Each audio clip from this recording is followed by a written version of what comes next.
Vanity Fair has turned on them, Piers. Vanity Fair with a hit piece on her in particular, writing all about how she's a diva. The Vanity Fair article that probably sent Meghan Markle to Pottery Barn for all new plates and bowls and everything that might have smashed in Montecito after she read those pages. Look, I want to talk to you about the royals. Vanity Fair has published a major article reflecting on the 5 years since Harry and Meghan stepped down from their senior roles in the British royal family. The article was scathing. What more can you tell us? Of Harry and Meghan when those announcements were made. The Vanity Fair says they failed to yield consistent, successful content. It sounds like Vanity Fair had set this up for the 5-year anniversary of Megxit, but considering everything that's happened with Vanity Fair has turned on them. Piers Vanity Fair with a hit piece on her particular writing all about how she's a diva, which some of us have known and have been talking about, and how people can't handle working for her for Meghan Markle. And the bad news continues, this time in Vanity, where their disastrous time with Spotify is absolutely fully exposed. Well, if we consider that Harry and Meghan are a tech startup, right? They've gone out to America. They're trying to make it in the podcast and Netflix industry. Well, it's a tech startup that's gone under, and maybe they're going to need a bailout sometime soon. New details about Meghan Markle's diva behavior from her original Vanity Fair cover shoot. Meghan difficult. Say it ain't so. Breaking news, guys. Prince Harry and Meghan Markle have been officially dropped from Spotify. This is catastrophic news for the couple, but something that I've been saying for a long time would probably happen. The Vanity Fair article that probably sent Meghan Markle to Pottery Barn for all new plates and bowls and everything that might have smashed in Montecito after she read those pages. Look, I want to talk to you about the royals. Vanity Fair has published a major article reflecting on the 5 years since Harry and Meghan stepped down from their senior roles in the British royal family. The article was scathing. What more can you tell us of Harry and Meghan when those announcements were made? The Vanity Fair says they failed to yield consistent, successful content. It sounds like Vanity Fair had set this up for the 5-year anniversary of Megxit. But considering everything that's happened with California, them being labeled disaster tourists, the disastrous reception of Meghan Markle's trailer, Theon's lot of negative press, it is culminating in what could only be described, I get the impression she's probably got some political ambitions that we'll soon learn about as well. But, I agree with you. It does seem to me that they want to be famous for the sake of being famous. They don't want to do any work for it.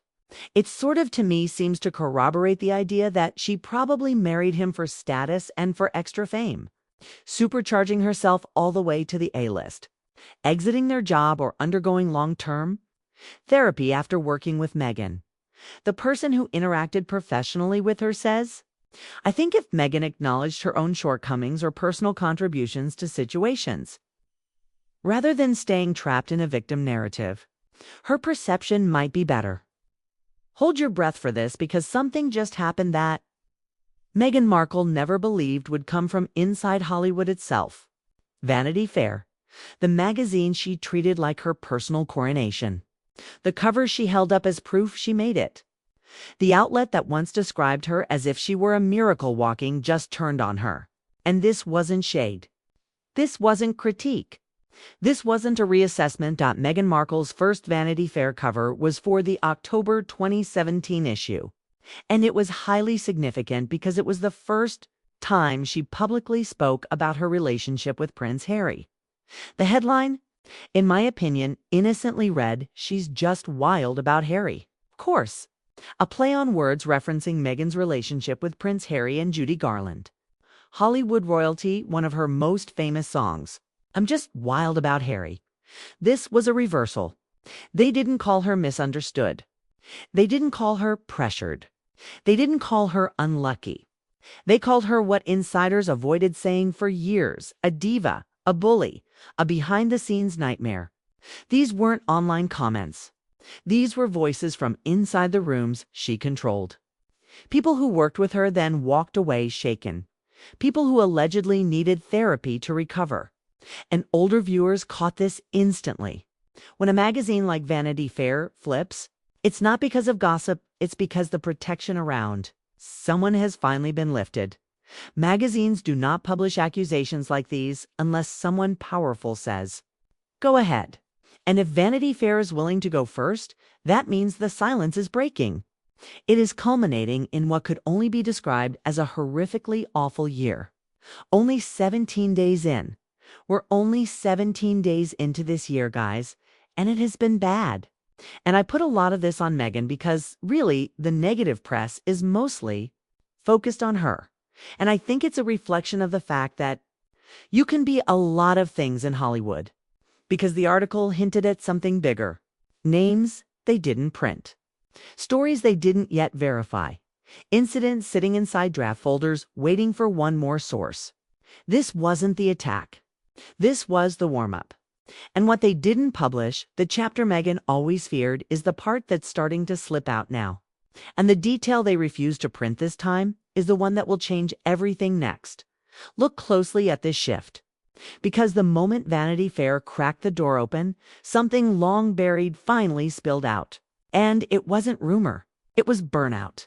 Not the Hollywood kind. Not the tough job, long hours kind. The kind that makes grown adults walk out of the room trembling. A producer on Meghan's podcast allegedly lasted 3 episodes. 2 sources say a colleague with ties to archetypes. Her podcast took a leave of absence after working on 3 episodes. Then left Gimlet, the podcast producer, altogether. Several others described taking extended breaks from work to escape scrutiny. Meaning from her. 3. Then came the leave of absence. Then came the quiet resignation. Then, according to insiders, they walked away from the company entirely. Others described the same pattern. Shaking hands after meetings, sleepless nights, chest tightness, walking into work with dread. Therapy sessions because they couldn't reset their mind after dealing with her. These weren't interns. These weren't nervous rookies. These were seasoned professionals, people who'd worked with demanding talent for years.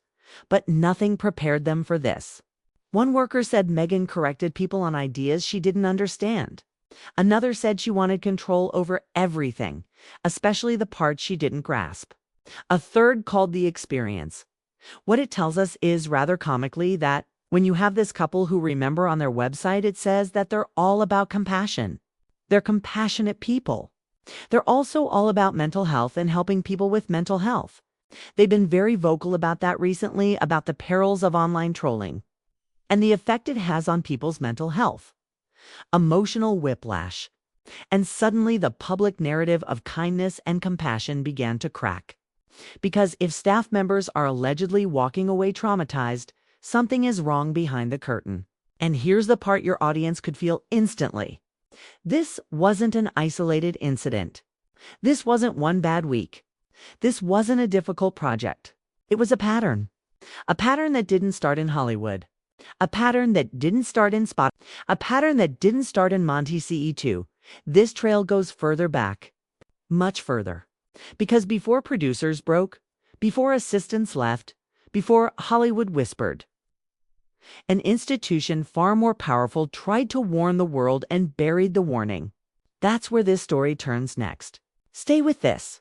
It sort of, to me, seems to corroborate the idea that she probably married him for status and for extra fame, supercharging herself all the way to the A-list. But I think that public opinion, both here and abroad, is really beginning to drop for them now. I speaking to Americans the other day when I was on holiday in that side of the world, and none of them want them. Everyone I spoke to just wants to send them back here, and I was like, no, you keep them. Because what happened inside Kensington Palace wasn't minor. It was seismic. Before Hollywood walked out, before Spotify rolled their eyes, before Netflix realized they'd bought a fantasy, the royal staff broke first. These weren't overwhelmed juniors. These weren't people unused to pressure. These were professionals who had served the monarchy for decades under queens. Kings, global tours, diplomatic crises, and impossible schedules. And yet, she was the one who pushed them past their limits. insiders described moments they still don't talk about publicly. A young woman crying in a hallway. A senior aide requesting immediate reassignment. Another quietly leaving a job they once considered a dream. One called the experience unbearable. Another said, according to Valentine Lowe and Tom Bauer, did not love the look. But I thought it was a beautiful picture. I still think it's a beautiful picture of Meghan. And the interview was considered a success from a fan point of view. Meghan had largely remained quiet aside from wearing Harry's initials around her neck. She'd, remained quiet about their relationship up until that point. So, from a fan perspective, like this. You were eating this? Stuff up, I've never witnessed anything like it. These weren't whispers. They were formal complaints documented, filed, signed, and then silence. Not because the claims were fake, not because the staff exaggerated, not because nothing happened. No, silence fell because the palace stepped in. Sources say NDAs were used, files were sealed. The investigation went nowhere. The findings never saw sunlight. Why? Because exposing a new duchess as a bully would have detonated the fairy tale they spent millions crafting. So the monarchy did what powerful institutions do. They protected the image. They protected the wedding. They protected the brand. And the staff, they were left to pick up the pieces quietly. They weren't it. It wasn't a mutual partying. It's very clear to me that they were constantly trying to get the second season green light. Something is off. And they were right. Because during one meeting, one moment still talked about in industry circles, Harry revealed an idea. So disconnected from reality that veteran producers were left stunned. And that meeting is where the entire Hollywood illusion shattered. Get ready for this. Because what happened in Spotify's boardroom wasn't a pitch. It was a moment that made executives question everything. They expected structure, a concept, a plan worthy of the multi-million-dollar deal they'd signed. Instead, Harry began talking. He said he wanted a podcast interviewing world leaders about their childhood trauma. Odd, but not impossible. But then maybe it created two, because once the headlines were gone, did anybody care? Maybe not. And if they didn't care, then why continue? And then you also had the fact of that the next thing they had, which was Live to Lean, which they purchased from somebody else. The production was mostly done. They did voiceovers. Their names did nothing for it. This Thing Hurt didn't even chart in the top 100 probably. It wasn't even a blip on the radar. Nobody cared about it. So they're looking at the hearts of Invictus, thinking to themselves, okay. Then he listed the guests. Putin, Donald Trump, Mark Zuckerberg. The room stopped breathing. Before anyone could process it, Harry went further, saying these men were damaged kids who turned into sociopaths, while he, unlike them, had turned out normal. Imagine pitching that to your new employer. Imagine diagnosing global leaders on a podcast you barely have the experience to host. No one laughed. No one pushed back. They just stared, realizing something uncomfortable. Harry had no idea how unhinged the idea sounded. One producer later whispered, it felt like watching someone pitch a show from inside a world only they could see. And Meghan, sources say she nodded along as if he'd presented a breakthrough. That was the moment Spotify understood. They didn't buy creators. They bought instability. Weeks later, an executive publicly labeled the couple effing grifters. Hollywood doesn't use language that harsh unless they feel embarrassed for ever saying yes. But if Spotify saw chaos this clearly, Netflix saw something even more alarming. Spotify dropped you. Why? Why did they drop you? Because if you weren't meeting productivity, and all I can see are 13 episodes floating out there in 2.5 years, I would have dropped you too, because people like me, other independent content producers out there. There's a ton of us on YouTube. According to Dad's murky Meg, there's so many others, and they've all produced so much more content than Harry and Meghan with, I'm sure, just by themselves. And so you're telling me that you can't produce more content? Because in their boardrooms, behind closed doors with cameras off, a mask Meghan worked years to maintain finally began to slip. And that mask didn't crack gently, it shattered. Stay with this. Because if Spotify exposed confusion, Netflix exposed something far more damaging. This wasn't a small contract. Netflix handed Meghan and Harry one of the largest deals ever given to first-time producers. A blank check, a global platform, total creative freedom. So executives expected real pitches. Documentaries, structured concepts, outlines, research, something. But what Meghan and Harry walked in with wasn't a pitch. It was nothing. No scripts, no treatments, no production plans, just floating words like empowerment, impact, rewriting the narrative. Executives waited for the actual presentation. It never arrived. One insider said it bluntly. They talked like influencers, not producers.